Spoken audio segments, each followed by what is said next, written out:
এখানে 400 লিটার তেল জব্দ করেছি এবং অভিযুক্তকে তেল যেটা আছে এটা সরকারি মূল্যে বিক্রয়ের জন্য নির্দেশ দিয়েছি এবং অভিযুক্তকে আমরা 7 দিনে কারাদণ্ডে দণ্ডিত করেছি, 1000 টাকা অর্থদণ্ড হয়েছে।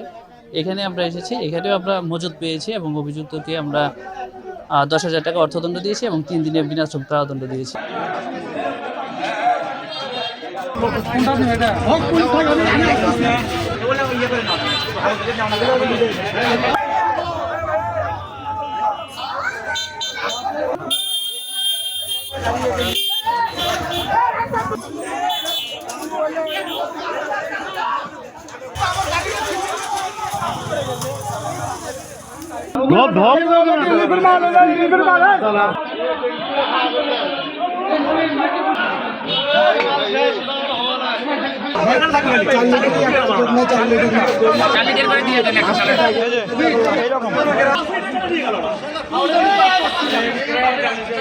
হাট বহরতখালী থেকে ওখানে 400 লিটার তেল জব্দ করেছি এবং অভিযুক্তকে তেল যেটা আছে এটা সরকারি মূল্যে বিক্রয়ের জন্য নির্দেশ দিয়েছি এবং অভিযুক্তকে আমরা 7 দিনে কারাদণ্ডে দণ্ডিত করেছি, 1000 টাকা অর্থদণ্ড হয়েছে।